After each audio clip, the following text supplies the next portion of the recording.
काम, क्रोध, और क्रोध के बाद क्या है? लोभ। लोभ माना लालच। लालच माना मेरे थाली में जो खाना परोसा है वो तो खाऊंगी ही खाऊंगी, लेकिन उसके थाली में जो परोसा है वो भी छीन के खाऊंगी, छीना झपटी करके। सहज मिले सो दूध बराबर, मांग लिया सो पानी, और छीन लिया सो खून बराबर। तो आज क्या करते हैं दुनिया में? आज जितने भी लड़ाई झगड़े चल रहे, टंटे चल रहे, जितना भी कलरलेस चल रहा है, उसका मूल कारण क्या है? छीना झपटी हो रही है ना? छीना झपटी हो रही है, चोरी चकारी हो रही है। लालची वृत्ति की वजह से ये सारी समस्याएं हो रही है।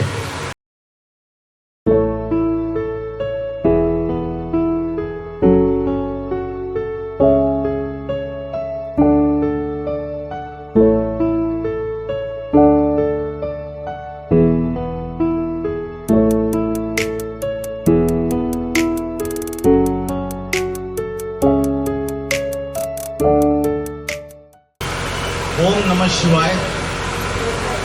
अभी हम 2 मिनट के लिए सभी ध्यान में बैठेंगे। यहाँ कपाल के बीच में, यहाँ पर मस्तक के बीच में सभी को ध्यान लगाना है। जहाँ पे भारत की कन्या माता एक बिंदी लगाती है और पुरुष लोग यहाँ पे टीका लगाते हैं, यहाँ पे सभी को ध्यान लगाना है। जो भी आपके जीवन में प्रॉब्लम से सभी को भूल जाना है और सिर्फ आपको यहाँ पे ध्यान लगाना है। जैसे आकाश में स्टार चमकता है, वैसा स्टार, सितारा यहाँ पे चमक रहा है। आकाश में सितारा देखा है ना सबने? वैसा सितारा यहाँ पे चमक रहा है। और मन में कोई भी विचार आए तो उन विचारों के पीछे नहीं भागना है। सिर्फ मैं आत्मा सितारा हूँ, इतना एक ही संकल्प करना है।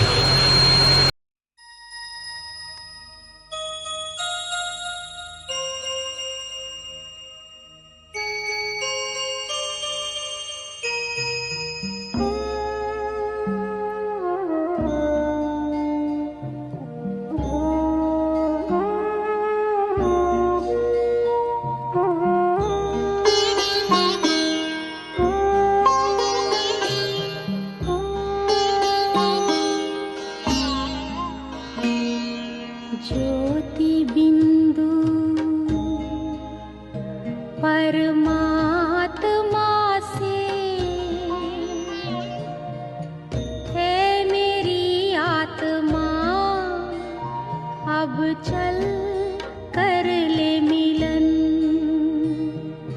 परमानंद का अनुभव कर,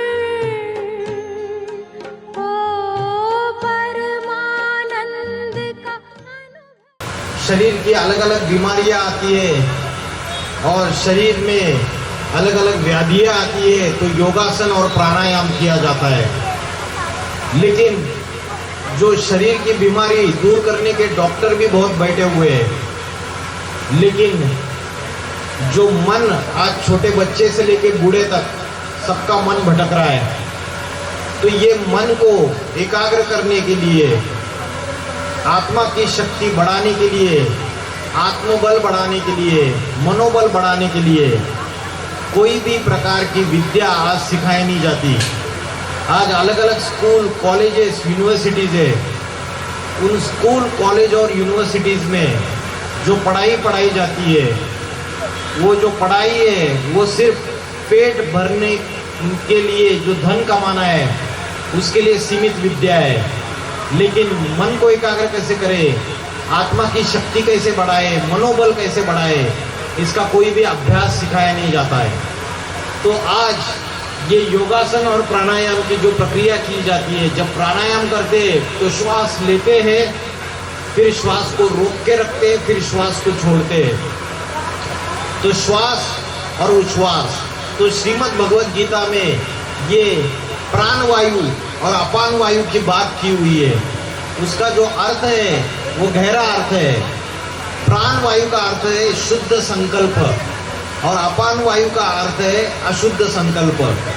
हमारे मन में जो अच्छे विचार आते हैं उसको क्या कहते हैं? शुद्ध संकल्प। अच्छे विचार आते हैं और जो बुरे विचार आते हैं, गंदे विचार आते हैं, उसको बोलते हैं अशुद्ध संकल्प, निगेटिव थॉट्स। निगेटिव मतलब नकारात्मक ऊर्जा। ये जो अशुद्ध संकल्प है ये ज़्यादा चलते हैं या शुद्ध संकल्प ज़्यादा चलते हैं? सवेरे से लेकर रात तक बताइए, अच्छे विचार ज़्यादा चलते हैं या बुरे विचार ज़्यादा चलते हैं?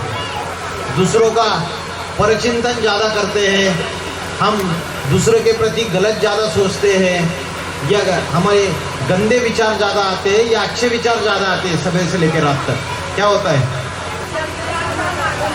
अच्छे विचार कम आते हैं। बोला माता जी ने, देखो सच्चाई बोली, अच्छे विचार कम आते हैं और जो निगेटिव संकल्प है, नकारात्मक ऊर्जा है, तो निगेटिव विचार ज़्यादा आते हैं। तो आज छोटे बच्चे से लेकर बूढ़े तक सबकी ये हालत है। तो आज योगाभ्यास कैसे करना है? अगर योगासन प्राणायाम ये योग नहीं है तो योगाभ्यास कैसे करना है? योग का अर्थ क्या है? योग का अर्थ है संबंध, कनेक्शन। जैसे माँ अपने बच्चे को याद करती है। बच्चा समझो आपका अमेरिका चला गया है, दूर कहीं दूसरे देश में चला गया, विदेश में चला गया, तो माँ जब बच्चे को याद करती है, बुद्धि का योग उससे जोड़ती है, तो मुझे बताइए क्या माँ कोई उसका फोटो रख के याद करती है? बच्चे का फोटो रखती है? नहीं रखती है, फोटो नहीं रखती है। अभी बच्चे का नाम राहुल है तो ऐसा बोलती है क्या? राहुल राहुल राहुल राहुल राहुल राहुल राहुल राहुल राहुल राहुल जाप करती है याद करने के लिए बच्चे को। आज क्या कर रहे हैं हम भक्ति मार्ग में? भगवान का फोटो रखते हैं, नाम जपते हैं, राधे राधे राधे, श्री राम कृष्ण हरि, जय श्री राम। फिर क्या माँ अपने बच्चे को याद करने के लिए जो बाहर विदेश में चला गया उसके लिए क्या कोई गाना गाती है? कोई गीत गाती है? नहीं। अच्छा, माँ जो है कोई डांस करती है गाना लगा के बच्चे को याद करने के लिए? नहीं लगाती। तो बच्चा 7 समुद्र के पार भी विदेश में चला गया, फिर भी ये मोबाइल का वीडियो कॉल नहीं लगेगा, लेकिन बच्चे को अगर याद करेगी तो क्या होगा? बच्चे को याद करेगी तो बच्चे को याद पहुंच जाएगी, उसको हिचकी लगेगी और बोलेगा माँ ने मुझे याद किया करके। तो ये जो बुद्धि का योग है, ये बुद्धि से आपने उससे संबंध जोड़ा। मोबाइल का नेटवर्क मिला ही नहीं, लेकिन बुद्धि का नेटवर्क मिल गया। तो ये जो बुद्धि का योग है, कनेक्शन है, इसको बोलते हैं योग। जैसे माँ का अपने बच्चे से बुद्धि का योग है, वैसे ही हमारी जो आत्मा है उसका परमात्मा से, भगवान से जो कनेक्शन है, जो संबंध है, उसको बोलते हैं योग। और राजयोग की प्रक्रिया क्या है? राजयोग की प्रक्रिया वो है कि हम कर्म करते हुए, हम क्या करते हैं? कर्म करते हुए उस परमात्मा की याद में कर्म करें। जो भी कर्म करते हैं, आज की तारीख में क्या होता है कि लोग ये समझते हैं योग लगाना ये तो सन्यासी का काम है। किसका काम है? सन्यासी का काम है। तो सन्यासी क्या करते हैं? भगवे वस्त्र पहन लेते और बीवी बाल बच्चों को छोड़ के जंगल में चले जाते और वहाँ जाके शांति की तलाश करते और वहाँ जाके अपनी शांति युक्त अवस्था बनाने की कोशिश करते और भगवान से योग लगाने की कोशिश करते हैं। लेकिन ये जो योग लगाते हैं उसमें घंटों घंटे आंखें बंद करके कुंभक लगाते हैं, पालथी मार के बैठ जाते हैं। तो जो गृहस्थी में रहने वाले हैं, जो माताएं गृहस्थी में रहते हैं, भाई लोग रहते हैं, जो धंधा करते हैं, धंधा धोरी में जाते हैं, बिजनेस करते हैं, अपना नौकरी में जाते हैं, तो वो तो पालथी मार के दिन भर बैठ नहीं सकते, कर्म करने हैं। और माताओं को अपने घर में किचन संभालना है, खाना बनाना है, रोटी बनानी है। तो कर्म करते हुए हमें योग कैसे करना है? कर्म योग श्रीमद् भगवद गीता में भगवान ने क्या बताया? कर्म योग बताया है। कर्म करते हुए हमें कैसे परमात्मा की याद में रह के वो कर्म करना है। तो आज जो हमारे कर्म है वो पाप कर्म ज्यादा हो रहे हैं, है ना, पाप कर्म ज्यादा हो रहे, पुण्य कर्म कम हो रहे। इसलिए हमारे मन बार बार खाता है, दिल खाता है हमारा कि मेरे से ये गलती हुआ करके। तो हमें हर कर्म करते हुए पहले तो आत्मा का अभ्यास करना है। आत्मा का अभ्यास कैसे करना है, आत्मा क्या होती है, आपका असली परिचय क्या है, मैं आगे बताऊंगा। तो जब आत्मा का अभ्यास करेंगे और उस परमात्मा से कनेक्शन जोड़ेंगे बुद्धि का, तो वो राजयोग है, वो कर्म योग है। हर कर्म करते हुए आपको सन्यासी के वस्त्र पहनने की जरूरत नहीं है, घर गृहस्थी को छोड़ने की जरूरत नहीं है। आपको घर गृहस्थी के कीचड़ में रहते हुए अपना जीवन कैसे बनाना है, कमल पुष्प समान। कमल का फूल देखा है, कमल का फूल कहाँ आता है, कीचड़ में आता है। लेकिन कीचड़ में आने के बावजूद जो कमल के फूल की जो पंखुड़ियाँ है उसको कीचड़ कभी स्पर्श नहीं कर सकता, कीचड़ लगता ही नहीं। आपने कमल का फूल देखा, कीचड़ में आया है लेकिन कीचड़ नहीं लगा हुआ है इसको। वैसे ही जो हम गृहस्थी में रहते हैं, गृहस्थी में जो जीवन जीते हैं, उस समय अनेक अनेक गलत प्रकार के गलत संग वाले लोग अपने जीवन में आके हमें गलत संग लगाते हैं। हमारे घर गृहस्थी में अनेक समस्याओं से हम जूझ रहते हैं। तो ये जो दुनिया है ये विकारों की कीचड़ बन चुकी है। यहाँ क्या है, विषय विकार है, ये कीचड़ है, कीचड़ की दुनिया है। कौन से 5 विषय विकार है, 5 विकार आए हुए इस दुनिया में हमारी आत्मा के अंदर, और हर एक व्यक्ति के अंदर ये विषय विकारों का कीचड़ जमा हो गया है। तो ये कीचड़ की दुनिया है। इस दुनिया में रहते हुए हमें कमल पुष्प समान पवित्र जीवन बनाना है। कैसा जीवन बनाना है, पवित्र जीवन।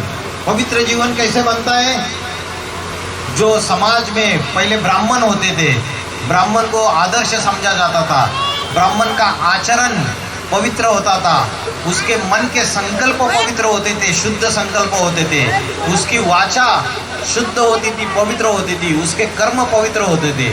लेकिन आज जाति का ब्राह्मण जो है उनके अंदर भी ब्राह्मणत्व के आचार विचार नहीं रहे। सही बात बोल रहा हूँ ना मैं। तो आज ये सारी दुनिया, आज उनके आचार और विचार और उनकी वाचा सारी गंदी हो गई, शूद्र जैसा हो गया। कोई किसी भी जाति का, किसी भी धर्म का है, सभी शूद्र हो गए। संत तुलसीदास जी ने आज से 500 साल पहले बोला था, झूठे लेना, झूठे देना, झूठे भोजन, झूठ चबेना। मनुष्य पूरा पापी और झूठा हो गया, लेन देन झूठा हो गया, खान पान झूठा हो गया। तो खान पान अगर झूठा हो गया तो मनुष्य का आचार विचार भी गलत हो जाएगा, वाचा गलत हो जाएगी। अभी क्या होता है, सवेरे से लेकर शाम तक मुख से गालियां निकलती है। क्या निकलती है, गालियां, गंदी गंदी गालियां निकलती है ना बच्चों, गंदी गालियां निकलती है ना मुख से। क्यों निकलती है, क्योंकि उसका कारण है कि हमारे मन के अंदर जो अच्छे संकल्प चलने चाहिए वो अच्छे संकल्प नहीं चलते। वाचा से अच्छी बातें इसलिए नहीं निकल रही है क्योंकि मन को अच्छा संग नहीं मिल रहा है, अच्छा वातावरण नहीं मिल रहा है। तो घर में जो बड़े लोग होते हैं वो जैसा आचरण करते हैं वैसे ही घर के जो बाकी के छोटे बच्चे रहते हैं वो वैसा ही आचरण करते हैं। श्रीमद् भगवत गीता में बोला है, यद्यत आचरति श्रेष्ठा तत्तत देवोत्तरो जनाः। जो श्रेष्ठ व्यक्ति, बड़े पुरुष आचरण करते हैं उनको देख के छोटे भी वैसे आचरण करते हैं। तो आज समाज में पाप, अत्याचार, भ्रष्टाचार, व्यभिचार, दुख, अशांति, हिंसा, आतंकवाद सारा बढ़ता चला जा रहा है। हमारे अंदर भी दुख और अशांति बढ़ती जा रही है या कम है, बताइए। सभी दुखी है ना, सभी दुखी है। कोई एक छठी ठोक के नहीं बोल सकता ना कि मैं 100% सुखी हूँ। है कोई इधर पंडाल में, है कोई 100% सुखी है, 100% सुखी है? अच्छा, आप भी 100% सुखी है, कोई दुख नहीं है जीवन में, कोई अशांति नहीं है, कभी भी दुख की लहर नहीं आती है। किसी ने गालियां भी तो भी नहीं, थप्पड़ भी मारा तो भी नहीं। अच्छा, आप तो देवता बन गए, मनुष्य से देवता बन गए। भगवान ने अर्जुन को क्या बताया था? ऐ नर अर्जुन, तू ऐसी करनी कर कि नर से नारायण बन जा, और ऐ नारी द्रौपदी, तू ऐसी करनी कर कि नारी से लक्ष्मी बन जा। तो अर्जुन और द्रौपदी गृहस्थी थे या सन्यासी थे? कौन थे? गृहस्थी थे। तो भगवान ने आके जो राजयोग सिखाया वो गृहस्थी को राजयोग सिखाया। गृहस्थी में रहते हुए, इस कीचड़ की दुनिया में रहते हुए, ये 5 विषय विकार, इन सारे के साथ रहते हुए ये विषय विकारों से दुनिया भरी हुई है, उसके बावजूद हमारी मन और बुद्धि में वो विषय विकार स्पर्श न करे। 5 विषय विकार कौन से? सही जवाब दे दिया इन्होंने। 5 विषय विकार है काम, क्रोध, लोभ, मोह, अहंकार। काम का अर्थ क्या है? काम का अर्थ क्या है? कौन बताएगा? काम मतलब क्या?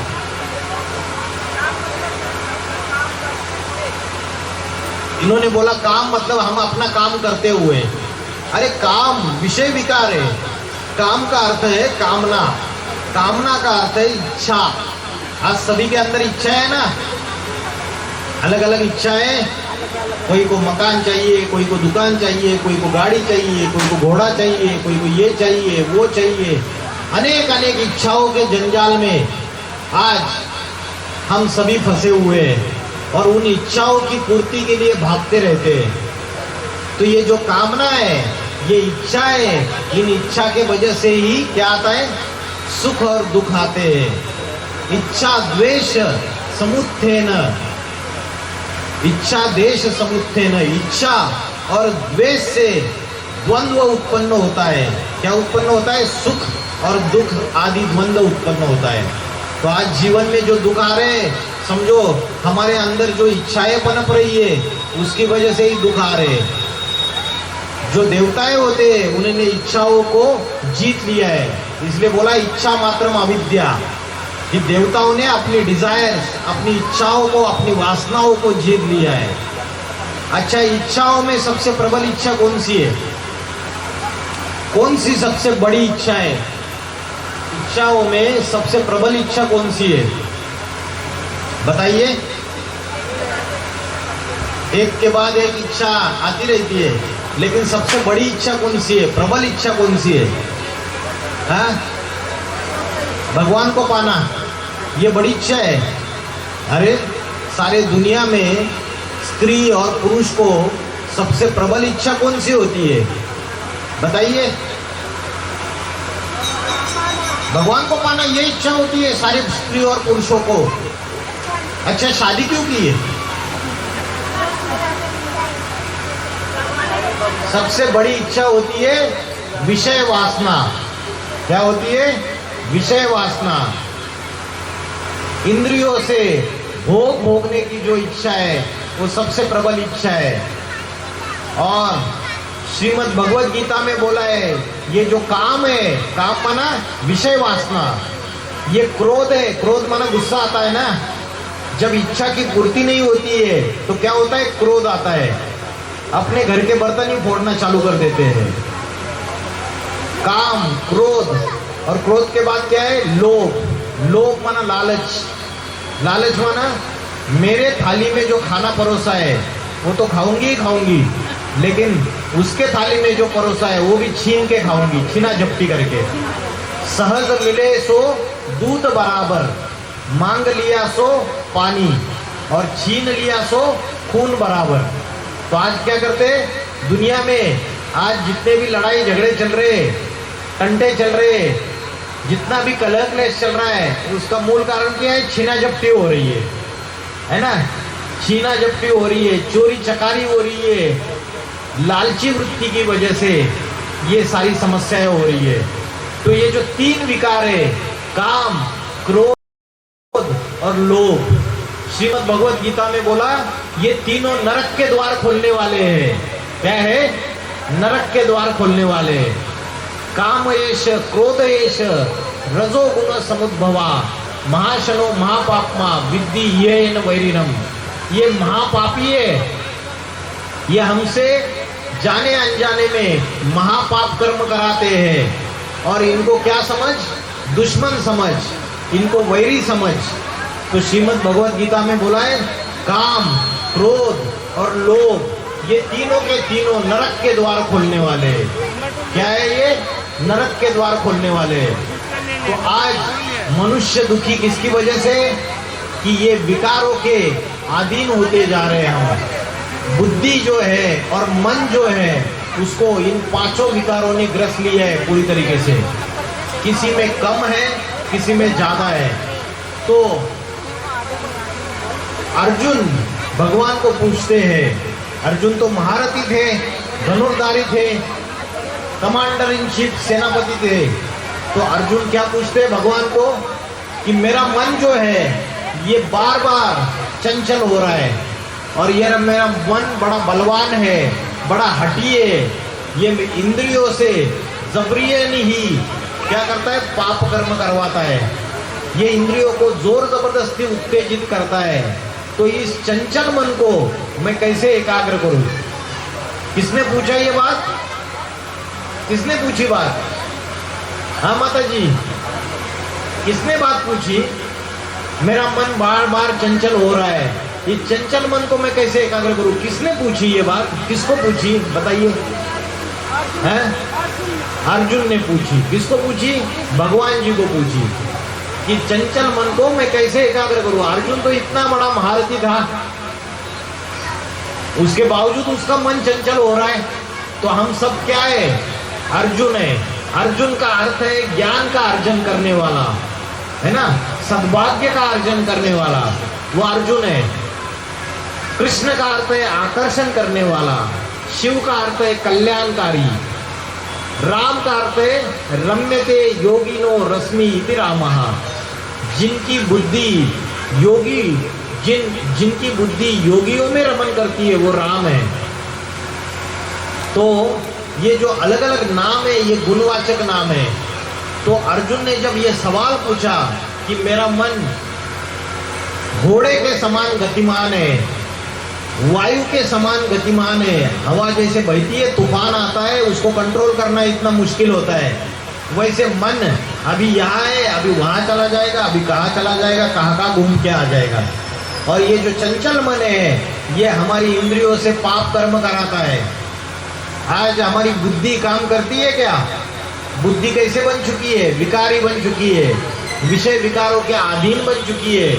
बुद्धि का काम है निर्णय लेना, बुद्धि का काम है फैसला करना। तो आज मन के अंदर पापी विचार आ गया समझो, तो बुद्धि जो निर्णय लेती है वो सही निर्णय लेती है या गलत फैसला करती है? गलत फैसला करती है, अच्छा फैसला तो करती नहीं है। और इंद्रियों से हम पाप कर्म कर बैठते हैं, चोरी चकारी कर बैठते हैं, गलत कर्म कर बैठते हैं। तो उसका मूल कारण है कि हमारी मन बुद्धि जो है वो हमारे वश में नहीं है। तो भगवान ने अर्जुन को क्या जवाब दिया? भगवान ने अर्जुन को गीता में जवाब दिया, अभ्यास में तो कौन्तेय वैराग्य न च गृह्यते। बार बार इस चंचल मन को एकाग्र करने का अभ्यास कर। क्या कर? बार बार इस चंचल मन को एकाग्र करने का योगाभ्यास कर और वैराग्य ला। तो योगाभ्यास कर और वैराग्य ला, ये जवाब दिया, ये दो चीजें बताई। अभी योगाभ्यास कैसे करना है और वैराग्य कैसे लाना है मैंने बताया। योगाभ्यास के लिए हमें अपने भ्रुकुटी के बीच में या मस्तक में आत्मा रहती है, उसका अभ्यास करना पड़ेगा, उसका ध्यान करना पड़ेगा। जब हम आत्मा का ध्यान करेंगे जो यहाँ उत्तमांग में मस्तक के बीच में बैठी हुई है, और आत्मा का ध्यान करते हुए अगर हम परमात्मा से योग लगाएंगे, परमात्मा को याद करेंगे, तो वो हो गया योगाभ्यास। अभी वैराग्य क्या है? वैराग्य वो है, वैराग्य मतलब अभी बताया कि सन्यासी जैसे वस्त्र पहन के जंगल में जाना बीबी बाल बच्चों को छोड़ के, ये वैराग्य नहीं है। सन्यासी क्या करता है? सन्यासी बोलता है नारी नरक का द्वार है, बोलता है नारी तो जहर की पुड़िया है, और क्या बोलते हैं नारी तो सर्पिनी है, डाकिनी है। अरे पुरुष के अंदर खुद के अंदर कमजोरी है, वो अपने विषय विकारों को वश में नहीं रख पाता, अपने काम इच्छा को विषय वासना को कंट्रोल में नहीं रख पाता है और नारी के ऊपर आरोप डाल देता है। तो भागने से, गृहस्थी धर्म से भागने से, संन्यास स्वीकारने से, कर्म संन्यास करने से योगाभ्यास नहीं होता है। असली योगाभ्यास तब होता है कि हम कर्म करते हुए आत्मा का ध्यान करें, भ्रुकुटी के बीच में आत्मा का ध्यान करते हुए परमात्मा से योग लगाए, तो वो योगाभ्यास है। और वैराग्य इस पुरानी दुनिया से, भौतिक पदार्थों से, शरीर की इंद्रियों से और व्यक्तियों से, सगे संबंधियों से, मित्रों से जो हम बुद्धि लगा के बैठे हुए हैं, हमको क्या लगता है ये हमें सुख देने वाले हैं, लेकिन रिश्तेदार, मित्र संबंधी, पति, बाल बच्चे और ये जितने भी साधन है, ये मिलने के बावजूद हमें क्या होता है, दुखी मिल रहा है। थोड़े समय का सुख और कलयुग में लंबे समय का दुख मिलता है। कलयुग को क्या बोलते हैं, कलह क्लेश का युग। कैसा युग है, झगड़े टंटे का युग, या झगड़े फसाद।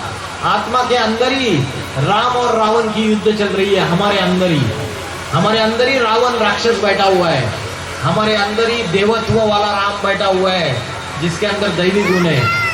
तो ये युद्ध चल रही है हमारे अंदर, अच्छे और बुरे, राक्षसी संकल्पों की और देवताई संकल्पों की।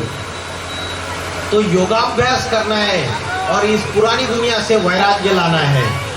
तो शिव शंकर भोलेनाथ को कैसे दिखाया, हमेशा जितने भी उनके चित्र हैं वो ध्यान मग्न अवस्था में बैठा हुआ दिखाया, योगी अवस्था में बैठा हुआ दिखाया। आदि योगी कौन है, योगेश्वर, योगीराज, आदि योगी। उनके जो नेत्र हैं, वो नेत्र को अगर देखेंगे कि शिव शंकर भोलेनाथ आंखें बंद करके योग लगाते या उनके नेत्र आधे खुले हुए हैं, कैसे है, आधे खुले हुए हैं, उसको बोलते हैं अर्धोन्मिलित नेत्र। तो परमात्मा की याद में इतने लवलीन है। अगर शंकर भगवान है तो किसकी याद में बैठे हुए हैं, जरूर कोई उनके ऊंचा है, उनसे जो ऊंचा है वो शिव है। शिव है निराकार ज्योति स्वरूप और शंकर है साकार। तो शंकर का जो ध्यानमग्न अवस्था के चित्र और मूर्तियां बनी हुई है, तो हमें ये क्या सिखाता है, हमें यही सिखाता है। शंकर खुद गृहस्थी घर में रहते थे पार्वती के साथ, उनको बच्चे भी थे और उसके बावजूद वो वैरागी थे, तपस्वी थे। तो घर गृहस्थी के कीचड़ में रहते हुए हमें अपने मन बुद्धि को ऐसे सबसे अनासक्त, सबसे डिटैच, सबसे किसी से लगाव नहीं लगाना है। लेकिन माताओं के अंदर सबसे बड़ी कमजोरी क्या होती है, मोह लग जाता है। तो शास्त्रों में बोला है मोह सकल व्याधि न कर मूला। ये जो मोह है ये सभी व्याधियों का, सभी कमजोरियों का मूल कारण है, सभी दुखों का मूल कारण है। तो मोह को त्यागना पड़ेगा। अर्जुन को जवाब दिया योगाभ्यास कर और वैराग्य ला। अभी अर्जुन तो डर गया था युद्ध के मैदान में। क्या बोला अर्जुन, मैं मेरे जो अपने हैं इनको कैसे मारूं। लेकिन उसके जो अपने थे वो धर्म के साथ थे या अधर्म के साथ थे, अधर्म के साथ थे। जो कौरव थे, दुर्योधन, दुशासन, ये सारे अधर्म कर रहे थे। सनातन धर्म की जो धारणा है उसके बगैर दुनिया में गलत धारणाएं स्थापित कर रहे थे। दुर्योधन का अर्थ है दुष्ट युद्ध करने वाला, दुशासन का अर्थ है दुष्ट शासन करने वाला। तो धर्म और अधर्म का युद्ध है। तो जब अर्जुन डर गया, अर्जुन पीछे हटने लगा, अर्जुन थर-थर कांपने लगा कि मैं तो ये युद्ध नहीं लड़ूंगा। तो भगवान ने उसको क्या बताया, कर्म योग करने के लिए बोला भगोड़ा मत बन, अपने कर्तव्यों से, अपनी रिस्पॉन्सिबिलिटी से, अपना जो भी कर्तव्य कर्म है उससे भाग मत। तुझे कर्म करते हुए ये योग करना है, ये योगाभ्यास करना है। तेरा जो धर्म है क्षत्रिय का, उससे तुझे छोड़ना नहीं है। और कर्म करते हुए, राजयोग की प्रक्रिया, राजयोग का अभ्यास करते हुए तुझे इन विकारों के ऊपर, इस चंचल मन के ऊपर जीत पानी है। तो शास्त्रों में बोला है, मन जीते सो जगत जीत। क्या बोला है? मन जीते सो जगत जीत। मन के हारे हार है, मन के जीते जीत है। तो शिव शंकर भोलेनाथ को दिखाया है, कैसे दिखाया है कि सद्गुरु के रूप में वो क्या कर रहे हैं?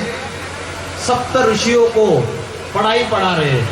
तो भगवान ने कभी तो इस सृष्टि पे आके स्वयं प्रत्यक्ष रूप में, प्रैक्टिकली चैतन्य स्वरूप में ये राजयोग का अभ्यास, ये कर्मयोग का अभ्यास, ये योगाभ्यास सिखाया रहेगा। लेकिन भगवान कब आते हैं इस सृष्टि पे और कब हमको ये योगाभ्यास सिखाते हैं? तो परमात्मा का आने का समय कौन सा है? किसी को पता है कौन सा समय है परमात्मा का? कौन से समय आते? क्या क्या? इनका कहना है परमात्मा हर टाइम है। अरे परमात्मा हर टाइम है तो दुनिया इतनी दुखी और पापी क्यों हो रही है? जो शास्त्रों में बोला है, कलातीत कल्पांतकारी। मैं कल्प के अंतिम समय में दुनिया में जब पाप, भ्रष्टाचार और अधर्म बढ़ जाता है तो सज्जनों की रक्षा करने के लिए और दुर्जनों का विनाश करने के लिए मैं आता हूँ। तो कौन से समय आता है परमात्मा? कौन सा समय है? अभी कौन सा युग चल रहा है? कौन सा युग चल रहा है? अभी कलयुग चल रहा है। गलत, अभी घोर पापी कलयुग चल रहा है। क्या चल रहा है? घोर पापी कलयुग। और घोर पापी कलयुग जब चलता है, जब किसी भी चीज की अति होती है, तो क्या आता है नजदीक? अति होने से क्या आता है? अंत आता है ना नजदीक। तो परमात्मा जो है, जब घोर पापी कलयुग अति में बढ़ जाता है तो परमात्मा शिव इस सृष्टि पे अति साधारण मनुष्य शरीर में अवतार लेते हैं और इस दुनिया में आके परम शिक्षक, सद्गुरु, टीचर बन के आते हैं और राजयोग का अभ्यास सिखाते, स्वयं सिखाते। जब वो स्वयं सिखाते तब हमारी आत्मा पवित्र बन सकती है, आत्मा के अंदर विषय विकार हट सकते हैं। अभी तो हम रोज मंदिर में आते, हजारों 2000 साल से, हजारों सालों से मंदिरों में जाके मनुष्य भक्ति कर रहा है, गंगा में जाके डुबकी लगा रहा है। लेकिन क्या किसी के पाप धुल गए? और ही दुनिया पापी बनती जा रही है। साइंस आया, विज्ञान आया, बड़े बड़े आविष्कार किए, लेकिन दुनिया पापी बनती जा रही है, पतित बनती जा रही है, नीचे गिरती जा रही है, दुख बढ़ते चले जा रहे हैं। क्योंकि जब तक परमात्मा स्वयं नहीं आएगा इस सृष्टि पे और स्वयं आके सत्य गीता ज्ञान नहीं बताएगा, राजयोग की शिक्षा नहीं पढ़ाएगा, जब तक स्वयं सद्गुरु बन के नहीं आएगा, तब तक हम मनुष्य आत्माओं की सद्गति नहीं हो सकती। जैसे बोलते भगवान को क्या बोलते? मुक्तिदाता। क्या बोलते?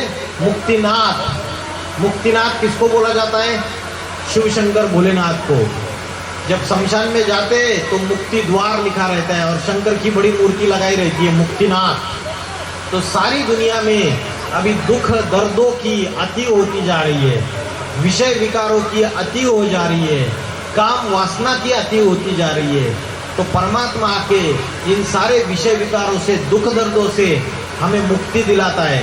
अभी वर्तमान समय जो है उसमें भगवान इस सृष्टि पे अवतरित हुए हैं, लेकिन वो साधारण मनुष्य शरीर में आते तो हम उन्हें पहचान नहीं पाते। जिसके लिए श्रीमद् भगवद गीता में बोला है, अब जानन्ति मां मूढ़ा मानुषी तनुमाश्रितम। मुझे साधारण तन में आए हुए भगवान को मूर्ख बुद्धि लोग पहचान नहीं पाते हैं। क्यों? क्योंकि कलयुग के भौतिक सुखों में बुद्धि अटकी रहती है, इसलिए परमात्मा को पहचान नहीं पाते। खाना पीना, सोना, ऐश करना, इसमें बुद्धि लगी हुई है। तो इंद्रियों के भोग भोगना, विषय भोगों में आसक्त होना, इसी में बुद्धि लगी हुई है। तो भगवान को कैसे पहचानेंगे? वो तो साधारण मनुष्य शरीर में आता है, लेकिन इतनी बड़ी दुनिया में उसको कैसे पहचाने? तो भगवान जो है वो त्रिकालदर्शी है, तीनों कालों को जानने वाला है, वर्तमान, भूतकाल, भविष्यकाल। तो वो अकूट ज्ञान का भंडार है। वो आके इस सृष्टि का आदि, मध्य और अंत का ज्ञान देता है कि ये सृष्टि शुरुआत कब हुई और इसका विनाश कब होगा, ये कौन सा समय चल रहा है। ये सारा ज्ञान एक परमात्मा के अंदर समाया हुआ है। तो उस ज्ञान के आधार से, वो ज्ञान का तीसरा नेत्र देता है हमें, उस ज्ञान के आधार से हम परमात्मा को पहचान सकते हैं। तो आज आप अगर देखेंगे कि मनुष्य के अंदर योगाभ्यास करने की जरूरत क्यों है, क्योंकि मनुष्य के अंदर मनोबल, आत्मबल कमजोर हो चुका है। जो राजयोग है, गीता में बोला है राज विद्या राजगुह्यम, ये राजा बनने की विद्या है। ये साक्षात परमात्मा आके सिखाते हैं। तो जो इतिहास में बड़े बड़े राजाएं बने, वो राजाओं को राजा बनने की विद्या, राजाई के संस्कार, कंट्रोलिंग पावर, रूलिंग पावर, ये किसने सिखाया, ये संस्कार उनके अंदर किसने डाले और कब डाले। आपने देखा रहेगा कि राजा एक बनता था और प्रजा ढेर सारी बनती थी, लाखों की बनती थी। तो वो एक ही राजा क्यों बना, दूसरे क्यों नहीं बने। उसने कभी कोई पढ़ाई पढ़ी रहेगी, कोई इंजीनियर होता है तो इंजीनियरिंग की पढ़ाई पढ़ता है, वकील होता है तो वकालत की पढ़ाई पढ़ता है, डॉक्टर होता है तो डॉक्टरी की पढ़ाई पढ़ता है। तो इसने कब पढ़ाई पढ़ी राजा बनने की। तो स्वयं परमात्मा आके कलयुग का जो अंतिम समय है 100 साल का, क्योंकि कलयुग है रात्रि, रात्रि में अंधकार होता है और रात्रि के बाद क्या आता है, दिन आता है। सोच रहा कि ये जो आत्मा है ये कलयुग में अंतिम समय में पूरी तरीके से अपवित्र बन गई, पतित बन गई, पापी बन गई, समझ रहे हैं। तो आत्मा जो है ये 4 युगों में अनेक अनेक जन्म लेती है। 4 युग कौन से हैं बताइए, 4 युग कौन से हैं।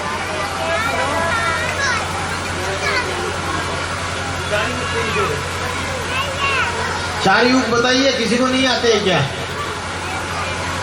है सतयुग, त्रेता युग, द्वापर युग और कलयुग। तो ये जो 4 युग है, सतयुग, त्रेता युग, द्वापर युग, कलयुग, ये चारों युगों से आत्मा पसार होती है, अनेक जन्म मरण के चक्र में आती है। जन्म मरण के चक्र में आती है तो सुख दुख के फेरे में आती है, सुख दुख के फेरे में आती है तो पाप पुण्य के फेरे में आती है। और जैसे अपना कपड़ा मैला बन जाता है तो हम क्या करते हैं, साबुन से धोते हैं ना, रगड़ रगड़ के धोते हैं, नहीं धोते। कौन सा साबुन यूज करते हैं, लक्स साबुन यूज करते हैं। वैसे जीवन में लक्ष्य होना चाहिए। ये आत्मा रूपी, ये आत्मा जो है ये भी मैली हो चुकी है, पापों से मलिन हो चुकी है। तो श्रीमद् भगवद गीता में बोला है ज्ञान जल से इस आत्मा को स्वच्छ बनाया जा सकता है, पवित्र बनाया जा सकता है, शुद्ध बनाया जा सकता है।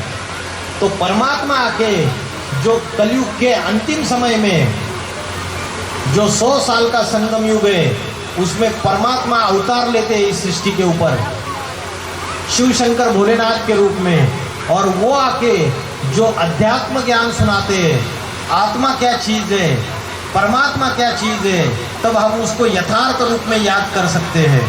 आज हमने मंदिरों में भगवान की मूर्तियाँ बनाई हुई है, देवी देवताओं की मूर्तियाँ बनाई हुई है, लेकिन जो परमात्मा है, ये देवी देवताओं की जो मूर्तियाँ बनाई हुई है हमने, तो कभी तो भगवान ने इस धरती पे आकर इस पापी दुनिया को पावन बनाया रहेगा, तभी तो हमने यादगार में मूर्तियाँ बनाई हुई है। जैसे महात्मा गांधी हुए, तो महात्मा गांधी ने कभी तो इस भारत में आके कोई अच्छा काम किया है, तब हमने उनके पुतले खड़े कर दिए।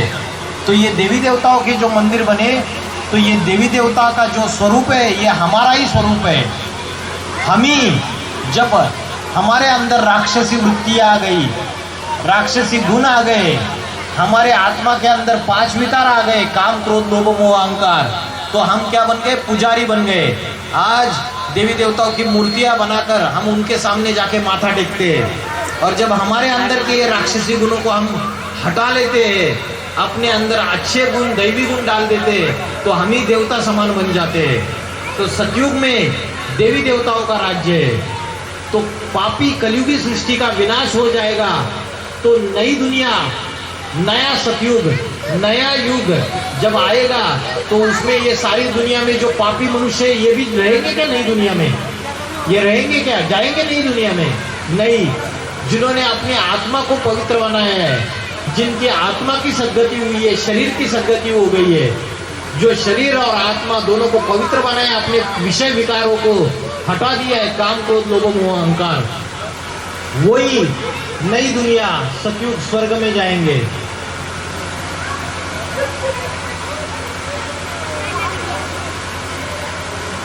तो अभी परमात्मा का अवतरण इस सृष्टि पे हो चुका है। आज अनेक अनेक धर्म फैले हुए हैं। ये जो वृक्ष है, ये वृक्ष कौन सा है? ये सृष्टि रूपी वृक्ष है। ये सृष्टि रूपी वृक्ष का जो बीज है वो स्वयं परमात्मा शिव शंकर भोलेनाथ है। गीता में बोला है, मैं बीज हूँ सर्व संसार का, बीजम माम सर्वभूतानाम। तो जो सनातन धर्म है ये इसकी जड़ें है। सनातन धर्म क्या है? जड़ें है इसकी। और ये जो अनेक अनेक टहनियाँ है इस वृक्ष की, ये अलग अलग धर्म है। इस्लाम, बौद्धि, क्रिश्चियन, सन्यासी, सिख, ये अलग अलग धर्म इसकी टहनियाँ है। और उसके जो पत्ते हैं उन धर्मों के फॉलोवर्स है। तो ये जो वृक्ष रूपी ये जो झाड़ है, ये झाड़ भी पुराना बन गया। अभी अनेक अनेक धर्म आ गए, हर एक धर्म अपनी अपनी बात बता रहा है। और तुंडे तुंडे मतिर भिन्ना, आपस में लड़ाई झगड़ा कर रहे, धर्म धर्म आपस में लड़ाई झगड़ा कर रहे। धरती के ऊपर पापों का बोझा बढ़ता चला जाएगा। अभी सारी दुनिया तीसरे विश्व युद्ध के कगार पे खड़ी है। दो देश आपस में लड़ाई झगड़ा कर रहे, अनेक देश आपस में हिंसक लड़ाई लड़ रहे। तो सभी जगह आज की दुनिया में पापों की अति बढ़ती चली जा रही है। अभी जो चाइना है वो भारत के प्रति युद्ध के लिए तैयार बैठा हुआ है। लद्दाख से दूसरी जगह से भारत में घुसने की कोशिश कर रहा है। जमीन के ऊपर झगड़ा चल रहा है देशों का, हवा के ऊपर झगड़ा चल रहा है, पानी के ऊपर झगड़ा चल रहा है, राज्य भी आपस में लड़ाई झगड़ा कर रहे हैं। घर घर में महाभारी महाभारत युद्ध है। तो जब ऐसी सृष्टि की हालत हो रही है तब उस समय परमात्मा इस सृष्टि पे अवतरित हो जाते हैं। तो परमात्मा जब इस सृष्टि पे अवतरित हो जाते हैं तो वो कलयुग का अंतिम समय है, उसे बोला गया है संगम युग। ठीक है। तो जब एटम बम, जो आज छोटे से छोटे देश के पास एटम बम है, परमाणु बम है, तो परमाणु बम अगर फटेंगे तो उससे क्या होगा? परमाणु बम अगर फटेंगे तो धरती का तापमान बढ़ जाएगा। धरती का तापमान बढ़ने से दक्षिण ध्रुव और उत्तर ध्रुव की जो बर्फ है वो पिघल जाएगी, और उसकी बर्फ पिघलने से समुद्र का जलस्तर बढ़ता चला जाएगा। और उससे बड़े बड़े जो खंड है, अमेरिका, अफ्रीका, यूरोप, ये जो बड़े बड़े शहर है जो समुद्र के किनारे बैठे हुए हैं, जो आइलैंड्स है, द्वीप है, वो सारे समुद्र के पानी के अंदर चले जाएंगे। और उससे सारी दुनिया में महाविनाश की गर्त में चला जाएगा। अभी हिंदू मुस्लिम दुश्मनी बढ़ती चली जा रही है भारत के अंदर। अनेक अनेक मुस्लिम देश इकट्ठा आ रहे, और आगे चल के हिंदू मुस्लिम गृह युद्ध आने वाले समय में शुरुआत हो जाएगा। तो ये ऐसा समय इस सृष्टि पे जब आता है और पापों की अति हो जाती है, बड़े बड़े भूकंप आएंगे, तो उससे क्या होगा? जो 70-70, 80-80 मंजिल की बड़ी बड़ी महानगरों में बिल्डिंग्स बनी हुई है वो ताश के पत्तों की जैसे नीचे गिर जाएगी। अभी भी तुर्कस्तान में, तुर्की में भूकंप हुआ था, हजारों लोग मर गए। दिल्ली में बार बार भूकंप के झटके आ रहे हैं। तो धरती के ऊपर पापों का बोझा बढ़ता चला जाएगा है, तो धरती माता बदला लेगी या नहीं लेगी? लेगी। विश्व युद्ध होगा, तो ये जो एटम बम है इसका विस्फोट होगा। रिमोट कंट्रोल का एक बटन दबा दिया तो सारे न्यूक्लियर वेपन्स, उसका एक्सप्लोजन हो जाएगा, विस्फोट हो जाएगा। त्राही त्राही मचेगी।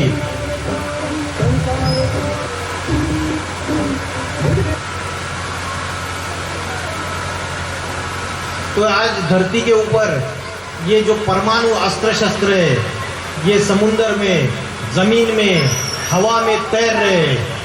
सारे देशों के पास ये अस्त्र शस्त्र है। मेरे घर के नीचे अगर किसी ने बारूद बिछाई हुई है तो मैं घर में सुरक्षित हूँ क्या? रात को सो पाऊंगा? नहीं सो पाऊंगा।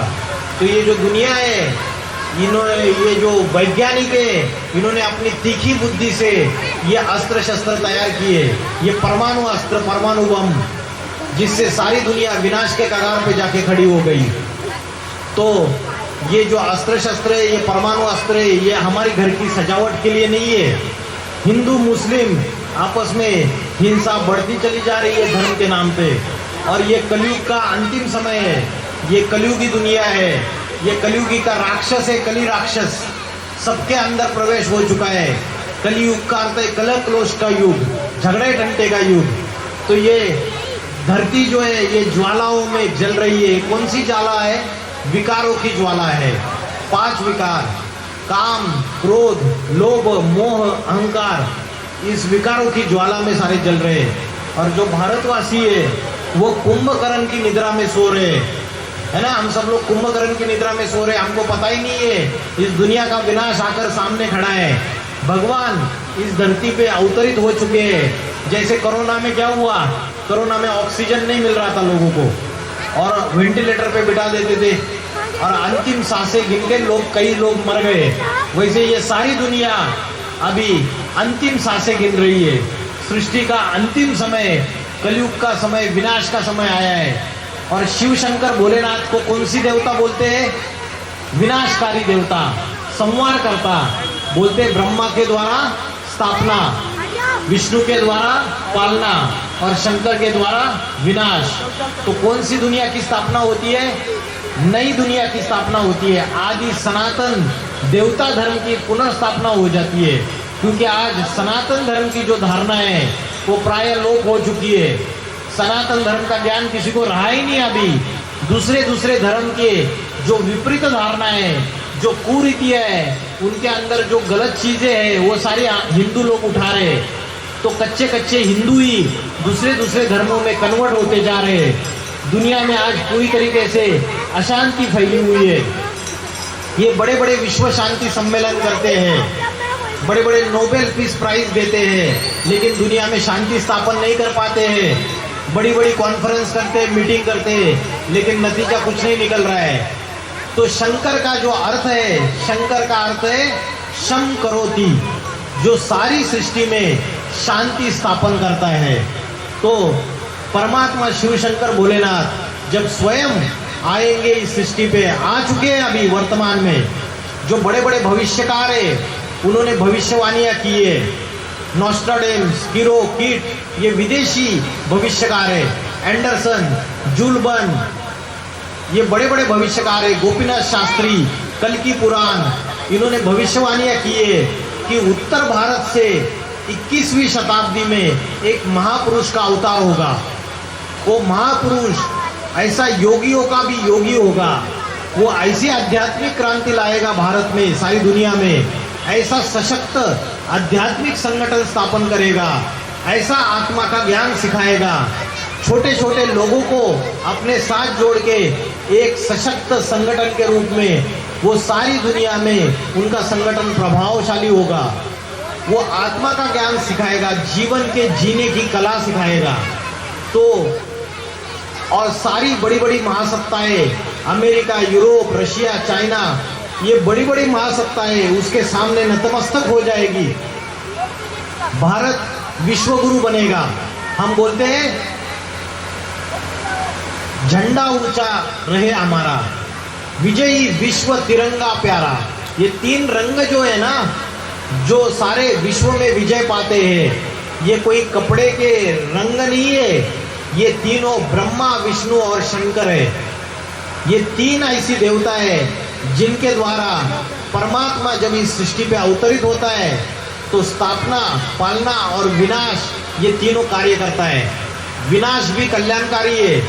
भगवान स्वयं आके शंकर को बोला है विनाशकारी देवता, शंकर को बोला है महाकाल। काल माना मृत्यु और महाकाल माना महामृत्यु। जब सारी दुनिया का महाविनाश का समय है तो शंकर इस सृष्टि पे आते हैं। तो जैसे हमारा मकान दुकान पुराना हो जाता है तो घर का मालिक क्या करता है, पुराना मकान तोड़ देता है, नया मकान बांध के तैयार कर देता है। वैसे परमात्मा शिव शंकर भोलेनाथ इस सृष्टि पे जब आते हैं तो ये दुनिया में अनेक धर्म, अनेक जातियां, अनेक भाषाएं ये आपस में लड़ाई झगड़ा कर रहे हैं। अनेक गलत गलत परंपराएं स्थापन हो चुकी है। इन सभी धर्मों का, सभी जातियों का, सभी भाषाओं का, अनेक परंपराओं का, अनेक राजाइयों का विनाश करके एक सत्य धर्म स्थापन कर दिया तो इस दुनिया में सुख शांति आ जाएगी। तो परमात्मा के पापी कलयुग को पावन सतयुग में परिवर्तित करता है और इस सृष्टि में लक्ष्मी नारायण का राज्य स्थापित हो जाता है। एक जाति, एक राज्य, एक भाषा और नई दुनिया सतयुग स्वर्ग आने वाले 10-15 सालों में इस सृष्टि में 15-20 सालों के अंदर नई सतयुग स्वर्ग की दुनिया आने वाली है। इतना बोलकर मैं रुकता हूँ। ओम नमः शिवाय।